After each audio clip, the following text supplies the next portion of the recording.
வணக்க மக்களே, நாம இந்த ஆரோக்கியமான பதிவில் 60 வயதுக்கு அப்புறம் நம்மளுடைய உடலுக்கு நாம செய்யக்கூடாத தவறுகள்லாம் என்னென்ன அப்படின்றத பற்றி நம்ம விளக்கமாக பார்க்க போகிறோம். அப்போ தவறுகள் செய்யக்கூடாதுன்னா உடல் அமைப்பை நம்ம எப்படியெல்லாம் பராமரித்துக் கொள்ளணும் அப்படின்றதையும் தெரிஞ்சு கொள்ள போகிறோம். ஏன் நம்ம 60 வயதுக்கு அப்புறம் இதை பார்க்கணும் அப்படின்னா 60 வயதுக்கு அப்புறம் தான் நமக்கு இந்த கண் பார்வை திறன் பாதிப்படைவது, பிபி ப்ராப்ளம், சுகர் ப்ராப்ளம், மூட்டு வலி பிரச்சனை ஏற்படுவது, இதயம் தொடர்பான பிரச்சனையெல்லாம் ஏற்படும். அப்போ அந்த மாதிரி சமயங்களில் நம்ம ஒரு சில தவறுகளை செய்யவே கூடாதுங்க. அப்படி செஞ்சோன்னா நம்மளுடைய உடல்நலம் தான் பாதிக்கப்படும். இப்போ அதுக்கு முன்னாடி பார்த்தோம்னா என்னென்ன தவறுகளை நம்ம செய்யக்கூடாது, அப்போ நமக்கு முதல்ல என்னென்ன பிரச்சனைகள் ஏற்படுது அப்படின்றதெல்லாம் நம்ம விளக்கமாக பார்க்க போகிறோம். அதை பற்றி பார்க்கறதுக்கு முன்னாடி இந்த வீடியோவுக்கு மட்டும் ஒரு லைக் கொடுத்துட்டு இந்த தகவலை உங்களுக்கு தெரிஞ்சவங்களுக்கும் ஷேர் பண்ணிடுங்க. ஏன்னா இது அவங்களுக்கும் பயனுள்ளதாக இருக்கக்கூடிய ஒரு ஆரோக்கியமான பதிவு தான்.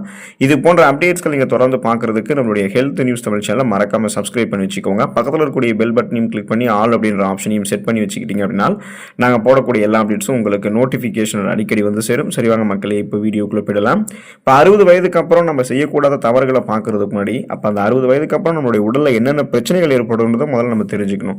அதை முதல் பார்த்தோம் அப்படின்னா நமக்கு எலும்புகள் மற்றும் தசைகள் சார்ந்த பிரச்சனைகள் ஏற்படுவதற்கு வாய்ப்புகள் இருக்குங்க. 50-60 வயதுக்கு அப்புறம் நமக்கு ஊட்டச்சத்து குறைபாடு ஏற்படும். அப்போ எலும்புகள் மெலிந்து உயரம் சற்று நமக்கு குறையலாம்.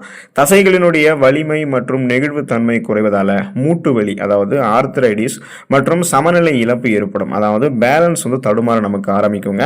ஆஸ்டியோபோரோசிஸ், எலும்பு மெலிவு நோய், மூட்டு வலி, எலும்புருக்கி, முடக்குவாதம், எலும்பு மஜ்ஜைகளில் ஏற்படக்கூடிய பிரச்சனை, மூட்டு அலர்ச்சி போன்ற இந்த மாதிரி நிறைய பிரச்சனைகள் ஏற்படும். தசைகளில் பார்த்தோம்னா தளர்வு ஏற்படும். ஸோ இந்த மாதிரிலாம் நம்ம பேலன்ஸ்லாம் நிற்க முடியாமல் இருக்கும், பேலன்ஸ் தடுமாறும் நமக்கு. இந்த மாதிரி பிரச்சனையும் நமக்கு ஏற்படும். அடுத்து பார்த்தீங்கன்னா அந்த இதயம் மற்றும் ரத்த ஓட்டத்தில் பாதிப்பு ஏற்படும். இதய துடிப்பு மந்தமடைய ஆரம்பிக்கும். அப்புறம் ரத்த அழுத்தம் மற்றும் கொலஸ்ட்ராலுடைய அளவுகளில் மாற்றமும் நமக்கு ஏற்படும். அதாவது பிபி என்று சொல்லக்கூடிய பிளட் ப்ரெஷர் நரம்புகளில் இறுக்கங்கள் தென்படும். ரத்த நாளங்களில் கொழுப்பு படிவுகளும் இருக்கிறதால இதயத்துக்கு போதிய ரத்த ஓட்டம் கிடைக்காததால இதயம் தொடர்பான பிரச்சனைகள் நிறைய நமக்கு உண்டாகும். ஃபார் எக்ஸாம்பிள் மாரடைப்பு, பக்கவாதம், இதய தமனிகளில் வீக்கம் ஏற்படுதல், இதய தசைகள் வலுவிழந்து போகுதல், இந்த மாதிரி நிறைய பக்க விளைவுகளும் ஏற்படும். அடுத்ததாக பார்த்தீங்கன்னா தோல் மற்றும் உடல் அமைப்பில் நிறைய பிரச்சனைகள் நமக்கு ஏற்படும். அதாவது வயசாக கோலோஜன் உற்பத்தி நம்மளுடைய அந்த தோள்களில் குறைய ஆரம்பிக்கும். ஸோ தோல் சுருக்கமடையும் மற்றும் வறட்சியான ஒரு தோல் அமைப்பு தான் நமக்கு தென்பட ஆரம்பிக்கும். கொழுப்பு படியக்கூடிய இடம் மாறுபடலாம். அதனால் அந்த கொலஸ்ட்ரால்ஸ் எல்லாம் உங்களுக்கு பார்த்தீங்கன்னா தோலில் படியாது. ஸோ அந்த கோலோஜன் உற்பத்தி உங்களுக்கு கிடைக்காததால சருமம் சுருங்கிய தோல் அமைப்போட இருக்கும். வறண்ட சருமத்தோட தான் நம்ம தென்பட ஆரம்பிப்போம். செரிமானம் மற்றும் வளர்ச்சிதை மாற்றத்தில் நமக்கு ப்ராப்ளம் ஏற்படுங்க. அதாவது மெட்டபாலிசம் பார்த்தீங்கன்னா உங்களுக்கு மாற்றம் அடையும். அதனால மெட்டபாலிசம் மாற்றம் குறைவதால உடல் எடை அதிகரிச்சிடும். ஸோ உடல் பருமன் உங்களுக்கு அதிகமாகிடும். நீங்கள் வயசானதுக்கு அப்புறம் உடல் பருமன் உங்களுக்கு அதிகமாகிடுச்சுன்னா ரத்தத்தில் சர்க்கரையினுடைய அளவு அதிகரிக்கிறதுக்கு வாய்ப்புகள் இருக்கு. செரிமான கோளாறுகள் மற்றும் மலச்சிக்கல்லாம் உங்களுக்கு ஏற்படும். ஏன்னா வயசாக நம்மளுடைய அந்த டைஜஷன் ப்ராசஸே பார்த்தீங்கன்னா ரொம்ப ரொம்ப ஸ்லோவாகிட்டே இருக்கும். ஸோ அந்த மாதிரி டைமில் நமக்கு நார் சத்து, நீர் சத்துலாம் போதுமான அளவுக்கு நம்ம எடுத்துக்கொள்ளணும். ஆனால் நம்ம அதையுமே எடுத்துக்கொள்ளாமல் இருக்கும்போது செரிமானம் மற்றும் வளர்ச்சிதை மாற்றம் ஒட்டுமொத்தமாக பாதிக்கப்பட்டு நிறைய செரிமானம் சார்ந்த கோளாறுகள்லாம் நமக்கு ஏற்பட ஆரம்பிக்கும். புலன் உறுப்புகள், நம்முடைய அந்த உடல் உறுப்புகள் மற்றும் மூளைகளில் நிறைய பாதிப்புகள் ஏற்படும். அதில் முக்கியமாக அந்த கண் பார்வை நமக்கு குறைய ஆரம்பிக்குங்க. மாகுலர் டீஜெனரேஷன் ஏற்படுவது, வயசானதுக்கு அப்புறம் கண் பார்வை மங்கலாக தெரிய ஆரம்பிக்கிறது, ஊட்டச்சத்து குறைபாடால் கண் பார்வை குறையிறது, இந்த மாதிரி பிரச்சனை இருக்கும்.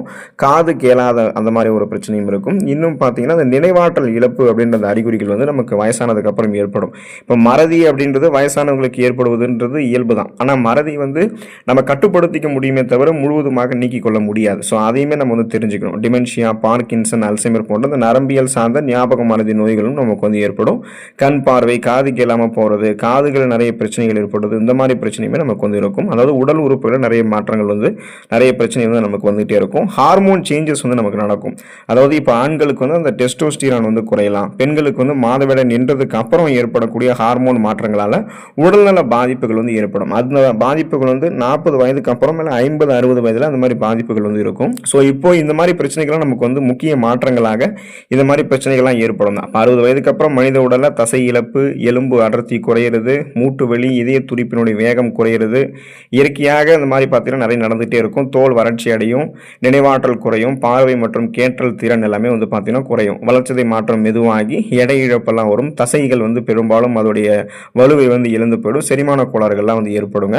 ஸோ இப்போ இந்த மாதிரி விஷயங்களை நம்ம தடுக்கணும்னா அப்போ நம்ம செய்யவே கூடாத மிஸ்டேக்ஸ் நம்ம இந்த செய்யவே கூடாத தவறுகள் முதல்ல என்னன்றதை நம்ம தெரிஞ்சுக்கணும். ஸோ அந்த தவறுகள் என்னன்றதை நம்ம விளக்கமாக பார்ப்போம். அந்த வகையில் நீங்கள் 60 வயதிற்கு மேற்பட்டவர்களாக இருக்கீங்க அப்படின்னா உடற்பயிற்சியை தவிர்க்கிறத நீங்கள் பண்ணவே கூடாதுங்க. உடற்பயிற்சி நீங்கள் செஞ்சே ஆகணும். இப்போ ஒருவேளை நீங்கள் அந்த உடற்பயிற்சி செய்யாமல் இருக்கிறது தசைகளை பலவீனமாக்கும், மூட்டு பிரச்சனைகளுக்கு வழிவகுக்கும்.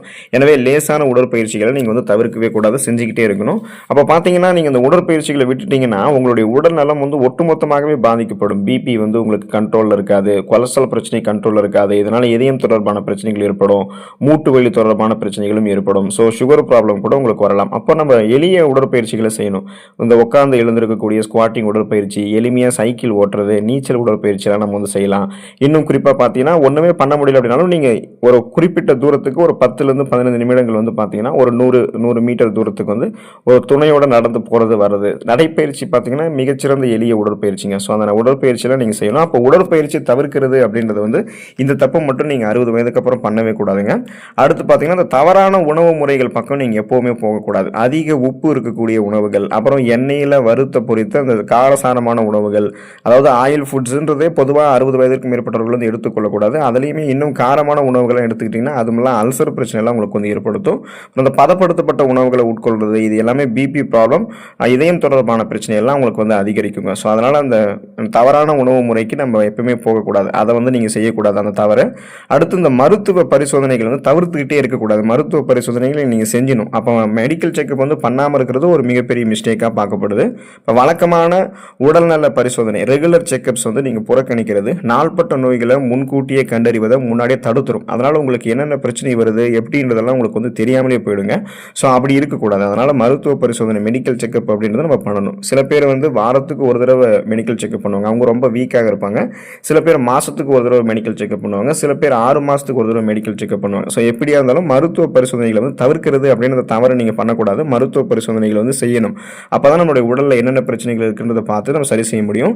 தனிமை மற்றும் மன அழுத்தம் அந்த மாதிரி நீங்கள் பண்ணவே கூடாது. தனிமையில் நீங்கள் இருக்கவே கூடாது வயதான காலகட்டத்தில். இப்போ சமூகத்திலிருந்து தனித்து இருப்பது அதெல்லாமே உங்களுக்கு அந்த மன அழுத்தத்தை தக்க வைக்கிறது, இதெல்லாமே மனநலத்தை பாதிக்குங்க. ஸோ ஸ்ட்ரெஸ், டென்ஷன், டிப்ரெஷன்ல இருக்கவே கூடாது. உங்களுடைய துணைவரோட நீங்கள் மனம் விட்டு பேசணும். வயதானதுக்கு அப்புறம் கூட உங்களுடைய நண்பர்களோட கலந்துரையாடணும். இது சமூகத்தோட நீங்கள் சேர்ந்து வாழும்போது தனிமை அப்படின்ற எண்ணம் உங்களுக்கு போயிடும். நெகட்டிவ் தாட்ஸ்லாம் எதுவும் வராது, பாசிட்டிவ் தாட்ஸ் தான் இருக்கும்.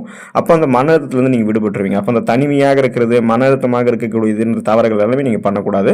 இப்போ பார்த்தீங்கன்னா நீங்கள் அதிகமாக பார்த்தீங்கன்னா ஓய்வு எடுப்பது அப்படின்றது ஒரு முக்கியமான விஷயமாக இருக்குது. எப்போதுமே படுத்துக்கொண்டே இருக்கிறது அல்லது உடல் இயக்கத்தை குறைக்கிறது தசைகளை மேலும் பலவீனப்படுத்துன்றதை நீங்கள் தெரிஞ்சுக்கோங்க.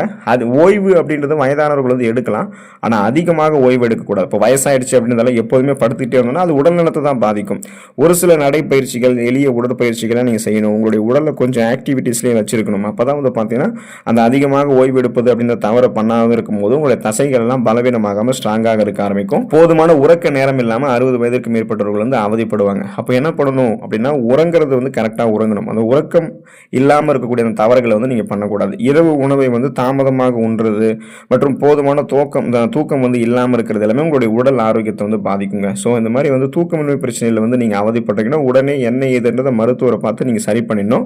அந்த மாதிரி ஒரு பிரச்சனையில் நீங்கள் எப்போதுமே இருக்கக்கூடாது. அது நீங்கள் பண்ணுற ஒரு பிக் மிஸ்டேக். ஏன்னா உறக்கம் வரலன்னா மீண்டும் உங்களுடைய செல்கள் புதுப்பிக்கப்படாது. அடுத்த நாளில் நீங்கள் சுறுசுறுப்பாக இயங்க முடியாதுன்றதையும் தெரிஞ்சுக்கோங்க. அதுவும் வயதான காலத்தில் நீங்கள் உறக்கமின்மை பிரச்சனையில் அவதிப்படுறீங்கன்னா அது இன்னும் உங்களை கடுமையாக பாதிக்கும் அப்படின்னு தெரிஞ்சுக்கோங்க. தண்ணீர் குடிக்கிறத குறைக்கிறீங்களா அப்படின்னா அந்த மிஸ்டேக் நீங்கள் பண்ணக்கூடாது. 60 வயதிற்கு மேற்பட்டவர்கள் தண்ணீர் போதுமான அளவுக்கு குடிக்கணும். வயதாகும் போது தாகம் குறைவாக தோன்றும். இதனால தண்ணீர் குறைவாக குடிக்கிறது உங்களுக்கு டீஹைட்ரேஷன், அதாவது நீரிழப்பு ஆகிறதுக்கு வழிவகுக்கும். ஸோ உங்களுக்கு அந்த தாகம் ஏற்படும் போது நீங்கள் தண்ணீர் குடிக்கணும். தாகம் நின்றுச்சுன்னா தண்ணீர் குடிக்கிறது நிறுத்திடணும்.